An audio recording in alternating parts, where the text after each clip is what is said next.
El clima comenzó a mejorar, y solíamos organizar grupos de 6 personas para salir a jugar al paintball, dividiéndonos en equipos de 3.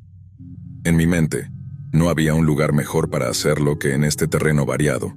Desde zonas rocosas hasta humedales y colinas empinadas, todo dependía del área que eligiéramos para jugar. Además, era propiedad privada, por lo que no había posibilidad de encontrarnos con nadie más ni de ser denunciados por allanamiento, ya que la zona era tan extensa que a menudo jugábamos en lugares nuevos que nunca habíamos explorado. Normalmente usábamos cuatrimotos o motocicletas todoterreno para desplazarnos a diferentes secciones del área.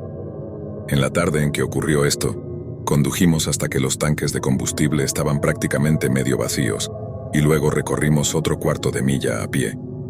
Sorteamos los equipos mediante sorteo y nos dispersamos en el bosque. El tema de esta batalla era Marvel contra DC, así que cada uno de nosotros se asignó el nombre en clave de un villano de cómic del lado que elegimos. Encontré un pequeño promontorio para usar como punto de observación y elegí un lugar para esconderme mientras ajustaba mi casco y botas. Después de dejar de mover mi peso, me arrodillé durante unos minutos, y fue entonces cuando comencé a escuchar el sonido de sollozos descontrolados provenientes de algún lugar cercano, pareciendo estar detrás de mí hacia el sur. Por un momento consideré si era uno de mis amigos, pero después de quitarme el casco y escuchar más atentamente, me di cuenta de que la voz era demasiado profunda. Sonaba como un adulto llorando, como un borracho en un funeral. Debatiendo si ignorarlo o no, mi curiosidad pudo más que yo. Dejando de lado el hecho de que esta era nuestra propiedad privada y que nadie más debería haber estado tan adentro del bosque, esta persona sonaba como si realmente necesitara ayuda. A mitad de camino hacia la fuente de este ruido, me encontré con otro de mis compañeros de equipo que también había escuchado este extraño sollozo y decidió investigar. Los dos avanzamos juntos, con nuestras pistolas de paintball listas, siendo conscientes de que, si nos estábamos adentrando en peligro real, podrían no ser muy útiles. Después de otro momento, descubrimos una casa de ladrillo de 2 pisos en ruinas que nos pareció que podría haber estado allí desde la guerra civil. Los sollozos y lamentos provenían de una de las ventanas de arriba, aunque para ese momento habían disminuido considerablemente. El amigo que vivía en esa propiedad no estaba con nosotros, de lo contrario, podríamos haberle pedido que se ocupara de esto. Lo que deberíamos haber hecho era volver para conseguir ayuda, pero nuevamente estábamos curiosos y preocupados de que este hombre sollozante pudiera estar en algún tipo de apuro. Entramos cuidadosamente por la puerta principal destrozada, sin hacer ruido para anunciarnos. Todas las ventanas estaban rotas, así que el interior tenía un ambiente húmedo y exterior. Había tierra, hojas y latas de cerveza oxidadas por todas partes. A pesar de ser tan ventilado, el lugar olía a pot y sudor. Llegamos a la base de las escaleras, y decidí que esta tensión ya había durado demasiado y grité: ¿Estás bien? Fue como si hubiera despertado a un oso grizzly. Alguien arriba rugió con una intensa furia y se lanzó hacia la parte superior de las escaleras. El polvo caía del techo mientras el desconocido de arriba corría hacia nosotros para atacarnos. Nos dimos la vuelta y nos lanzamos fuera de la puerta principal de nuevo hacia los árboles. Los gritos del hombre desgastado nos advirtieron que retrocediéramos. Tomamos posiciones entre los árboles por si el tipo decidía seguirnos. De esa manera podríamos dispararle y al menos frenarlo. Cuando llegó a la puerta principal, sin embargo, se detuvo. Entrecerró los ojos a la luz del día por un momento, antes de volver a entrar corriendo. Cada uno de nosotros solo alcanzó a ver brevemente su aspecto. Imagina la barba más sudorosa y desgreñada unida a un antiguo espantapájaros con al menos 14 capas de abrigos sólidos. Marcamos nuestra posición lo mejor que pudimos y regresamos al área de juego. Cuando finalmente regresamos con nuestros amigos, informaron que se habían encontrado con 2 tipos muy borrachos y furiosos, que se les habían acercado unos metros antes de que se defendieran disparando varias rondas de paintball. Habían ahuyentado a sus atacantes. Rápidamente regresamos a las motocicletas y volvimos a la casa de nuestro amigo. Llamamos a la policía y el coche patrulla llegó en unos 20 minutos. Pero nadie se dirigió al bosque durante casi 1 hora, hasta que hubo suficientes hombres reunidos para salir e investigar. Incluso llamaron a apoyo aéreo desde un helicóptero. No fue hasta después del anochecer que descubrimos que al menos 4 hombres sin hogar Habían estado viviendo en esa vieja casa de ladrillos. Uno de ellos lamentablemente había muerto durante la noche, probablemente por una sobredosis de algún tipo.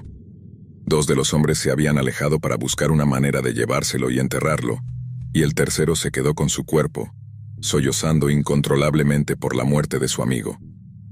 Aparentemente este lugar era conocido en la comunidad de personas sin hogar, y podías ir allí y desaparecer por un tiempo.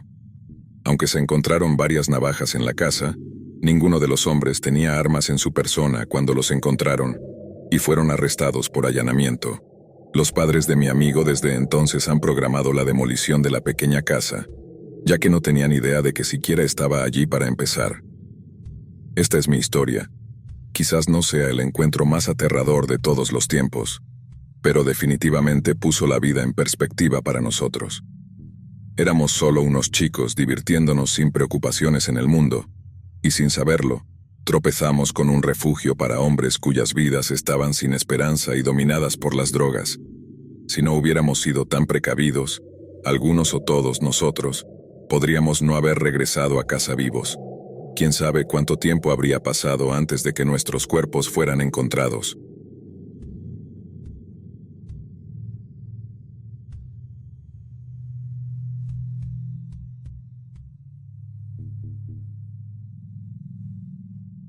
Mi novio y yo estábamos dando un paseo por el bosque el otro día como parte de nuestro aniversario. Nos encanta la naturaleza, así que iba a ser el día perfecto para nosotros. Vivimos en una zona cercana a grandes bosques donde puede estar bastante aislado. Nada extremadamente remoto. Todas las rutas conocidas son populares, pero aún puedes encontrarte fácilmente solo en algunas áreas densamente arboladas. Realmente puedes perderte también. Sin embargo, el parque que elegimos ni siquiera era tan grande, y era pleno día. Por alguna razón este tipo decidió que era un gran día para animar el aniversario de una pareja, con lo que sea que estuviera planeando. Cabe destacar que ninguno de nosotros es de constitución grande. Mido como 1,65 m, y mi novio mide 1,79 m. En apariencia supongo que parecemos blancos fáciles.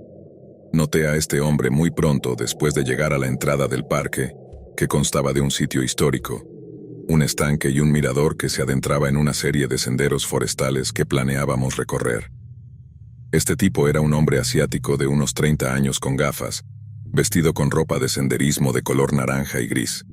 Simplemente pensamos que era un excursionista solitario allí para visitar el mismo parque, hasta que comenzó a seguirnos a todas partes.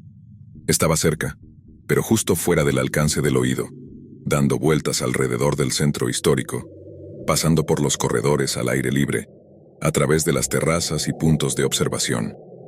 Cada vez que me detenía para mirar algo por un momento, se sentaba en un banco a unos pocos pies de distancia y esperaba, fingiendo ser un paseante casual. Mi novio y yo lo habíamos notado silenciosamente todo el tiempo, pero seguimos un ojo en él y solo esperábamos que fuera una coincidencia incómoda. En un momento dado, mi novio se alejó por un momento para leer un letrero sobre la población de murciélagos en la zona. Tan pronto como mi novio se alejó, el tipo comenzó a dirigirse hacia mí.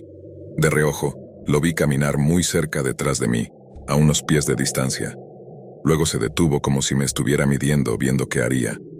Lo vi pasar junto a mí y observé cómo miraba hacia atrás rápidamente, mientras yo lo miraba fijamente. Mi novio regresó poco después, y en voz baja sugirió que fuéramos a otra parte del parque.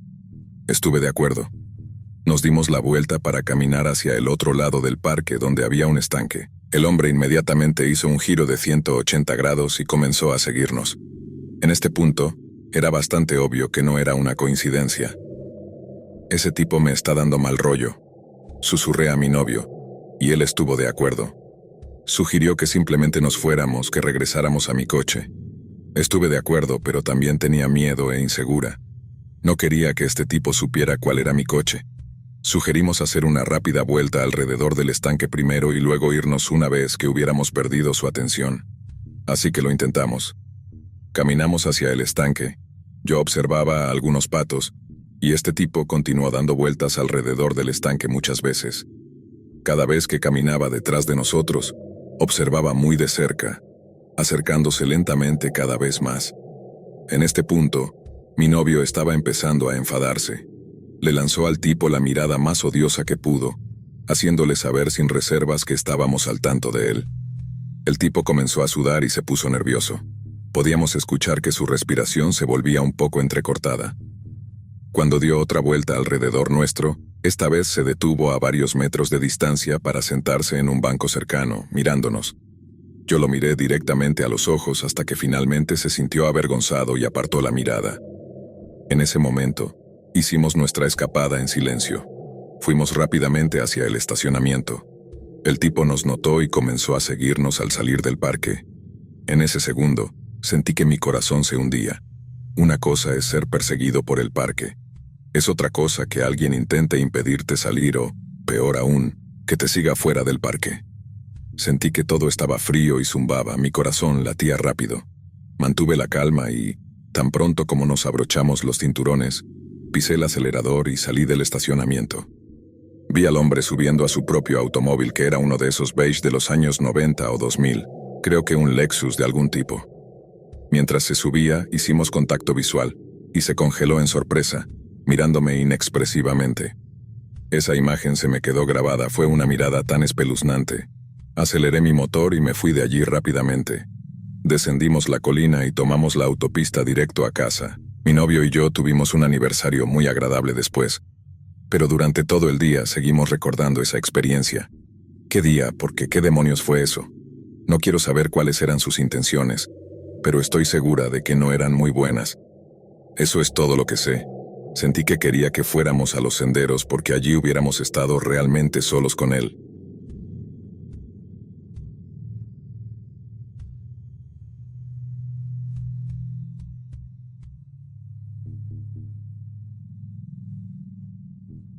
En la secundaria, mi hermano y dos primos nos aventuramos en una larga caminata a través de millas de bosque salvaje vacío detrás de nuestra casa. Habíamos explorado estos bosques muchas veces cuando éramos niños, pero esta vez queríamos adentrarnos más y explorar áreas que nunca habíamos visitado antes. Empacamos comida, linternas y llenamos nuestras mochilas con todo lo que podríamos necesitar, conscientes de que probablemente estaríamos fuera durante varias horas, e incluso podríamos terminar deteniéndonos y acampando toda la noche. Hice mi mejor esfuerzo para marcar una ruta para nosotros usando un mapa y una brújula. Fue algo insensato para niños menores de 17 años pensar que podríamos viajar de manera segura tan profundo en el bosque sin que sucediera nada. Éramos jóvenes y confiados, y ninguno de nuestros padres trató de disuadirnos en absoluto. Siendo el mayor y el más grande, yo llevaba la brújula y la mayoría de los suministros, incluyendo las carpas y el agua. Mi hermano Joe llevaba el botiquín de primeros auxilios y linternas, mientras mis primos Lily y Theo compartían la comida entre ellos. Lily también llevaba la pistola de bengalas. Solo teníamos un disparo, pero asumimos que sería suficiente. Caminamos la mayor parte del día sin ningún incidente, y después de unas horas, divisamos en la distancia una estructura de madera sobresaliendo por encima del dosel de árboles. No estábamos seguros de qué era, así que nos dirigimos hacia allí, decididos a que sería el lugar para acampar esa noche. El sol ya empezaba a ponerse cuando llegamos. Resultó ser un antiguo mirador, probablemente utilizado una vez para avistar incendios forestales. Estimamos que tenía unos 2 metros de altura, pero sería peligroso subir. La escalera era un solo camino sin barandas de soporte, y dejamos nuestras mochilas en la base de las escaleras, debatiendo cuánto deberíamos intentar subir. Lily y yo queríamos llegar a la cima, pero Joe y Theo no confiaban mucho en esas escaleras endebles, preocupados de que pudieran ceder bajo nuestro peso. Lily y yo subimos lentamente, colocando cuidadosamente un pie delante del otro. Cuando estaba a medio camino, una tabla podrida se rompió debajo de mí, y mi pierna entera se hundió en la madera húmeda. Bajé en un ángulo extraño y doblé dolorosamente mi pierna derecha. Grité y saqué mi pierna izquierda por el agujero, sentándome cuidadosamente en las escaleras. Theo y Joe escucharon mi grito y comenzaron a subir las escaleras, mientras Lily bajaba, lo cual probablemente no fue lo más inteligente que pudo haber hecho. Estábamos todos asustados y en pánico cuando los otros me alcanzaron, y de inmediato comencé a insistir en que estaba bien, y que no deberíamos estar aquí en esta escalera débil todos a la vez. Deberíamos empezar a bajar ahora. Joe fue el primero en llegar abajo, Y fue entonces cuando se detuvo y señaló hacia un árbol cercano. «¡Hey, ustedes!». Todos miramos hacia allí. Había alguien parado junto al árbol, simplemente mirándonos. No podíamos decir si era un hombre o una mujer, pero la figura era extremadamente delgada, con una cantidad ridícula de cabello gris. Llevaba una chaqueta y un mono casi antiguos, como si hubiera sido despegado del fondo de un contenedor de basura. Los cuatro nos quedamos congelados y simplemente miramos. Ninguno de nosotros sabía qué decir mientras la figura sostenía una especie de enfrentamiento visual con nosotros. Cuando el extraño comenzó a acercarse a las escaleras, todos nos apresuramos y nos asustamos, corriendo tan rápido como pudimos de vuelta hacia arriba y hacia la plataforma. Yo ya había subido unos 2/3 del camino. Miré hacia atrás. La persona estaba revisando nuestras mochilas que habíamos dejado en la base de las escaleras. «¡Ey, lárgate de ahí!». Los demás intentaron abrir la trampilla en la parte superior. La figura me miró y gritó algo que no pude entender. No estoy seguro si fue porque los demás estaban haciendo tanto ruido justo encima de mí, o porque la extraña no hablaba inglés muy bien. Tenía una voz muy aguda, así que asumí en este punto que era una mujer. Saqué una pequeña navaja de bolsillo y me quedé allí esperando a ver si intentaría seguirnos. Pero no lo hizo. Se sentó en la base de las escaleras y empezó a comer nuestra comida y guardar la mayor parte de nuestras cosas. Cuando se hizo completamente oscuro, aún estaba sentada allí. Todos estábamos indecisos sobre qué hacer. No podíamos subir a la plataforma y no podíamos ver lo suficiente como para saber si era seguro bajar. Sé lo que estás pensando. ¿Por qué no fueron unos cobardes y la enfrentaron? Esa idea cruzó mi mente varias veces durante la noche, pero sin linternas y dada la posibilidad de que ella pudiera tener un arma, no quería arriesgarme. Casi con certeza tenía acceso a la pistola de bengalas, aunque no nos habría servido mucho si la tuviéramos. Con la plataforma encima de nosotros, no podríamos dispararla hacia arriba para pedir ayuda. Cuando la luz del amanecer se filtró entre los árboles, estaba rígido y muy hambriento. Joe, Theo y Lily habían pasado una noche sin dormir tratando de permanecer en silencio. Todos tratamos de no cambiar de posición con frecuencia. La figura de abajo ya se había ido cuando bajamos las escaleras y agarramos las posesiones que nos quedaban. Theo y Joe tuvieron que ayudarme a cojear de vuelta a casa con una pierna. Fue la noche más larga de mi vida, desde que me lastimé la pierna en las escaleras hasta el momento en que me hundí, agotado en mi sofá en casa y me quité las botas doloridas. Hasta el día de hoy, no tengo idea de quién era esa mujer. Probablemente alguna persona sin hogar que se escondía en el bosque donde nadie la molestaría. Tampoco sabemos por qué la trampilla en la parte superior no se abría. Theo sugirió la idea de que alguien podría haberla cerrado desde arriba. No estoy seguro de cómo funcionaría eso. Aunque esta experiencia fue miserable, todos regresamos, sacudidos y agotados. Pero aparte de mi tobillo herido, estábamos todos bastante ilesos. No se me ocurrió hasta mucho después que lastimarme la pierna podría haber salvado a todos nosotros. ¿Y si hubiéramos decidido acampar en el suelo esa noche y la extraña nos hubiera descubierto mientras todos dormíamos? Creo que podría haber sido mucho peor. Este es uno de esos recuerdos que realmente se quedan contigo, independientemente de cuánto tiempo pase. Del tipo que aseguras contar a tus amigos y familiares al recordar historias de miedo.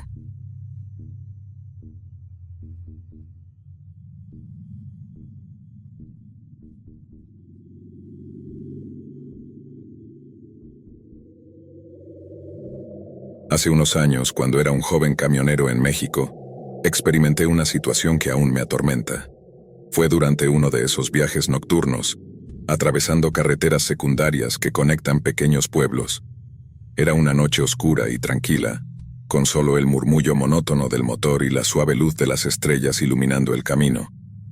Me encontraba en una carretera desierta que serpenteaba por paisajes rurales y vastos campos. Al llegar a un pequeño pueblo, noté a lo lejos a un hombre que hacía señas, como si necesitara ayuda. Al acercarme pude ver que estaba descalzo y vestido de manera desaliñada. Su rostro estaba marcado por arrugas profundas y una barba descuidada. Decidí detenerme para ver qué necesitaba. El hombre con voz apagada me dijo que su auto se había descompuesto y que estaba varado en la carretera. A pesar de mis instintos de precaución, sentí empatía por él, y lo invité a subir a la cabina. Durante el viaje conversamos sobre la vida. la difícil situación económica en la que se encontraba y las luchas que enfrentaba. Aunque su historia era desgarradora, algo en su mirada me inquietaba. Parecía cargar con un peso invisible, como si escondiera algo más profundo. Al llegar al lugar donde había dejado su auto, noté que no había ningún vehículo a la vista. Señaló hacia un oscuro camino secundario y dijo que su auto estaba al final de ese sendero. La inquietud que sentía se intensificó, pero decidí seguir sus indicaciones. A medida que avanzábamos por el estrecho camino, la oscuridad se cerraba a nuestro alrededor. No había luces de pueblo ni señales de vida. Comencé a preguntarme si me había adentrado en una trampa. Mis instintos me decían que algo andaba mal. Finalmente llegamos a un claro donde supuestamente estaba su auto, pero en lugar de un vehículo averiado, me encontré con una escena que heló mi sangre. Varias personas vestidas de manera extraña se encontraban en círculo alrededor de una fogata. En sus ojos, reflejaba una mirada vacía y distante. El hombre que me acompañaba se unió al grupo, y en ese momento su rostro cambió. Su expresión desgastada se transformó en una sonrisa malévola. Me di cuenta de que había sido atraído a algún tipo de encuentro extraño y siniestro. En un instante de puro terror, di marcha atrás y escapé de aquel lugar. Las figuras en el claro nos miraban mientras me alejaba, pero no se movieron. Regresé a la carretera principal y continué mi camino, sintiendo el corazón latir con fuerza. Aunque nunca supe qué tipo de ritual o encuentro oscuro presencié esa noche, la experiencia me cambió profundamente. Desde entonces, siempre estoy alerta durante mis viajes nocturnos, consciente de que en las carreteras de México, la oscuridad puede ocultar más de lo que uno puede imaginar.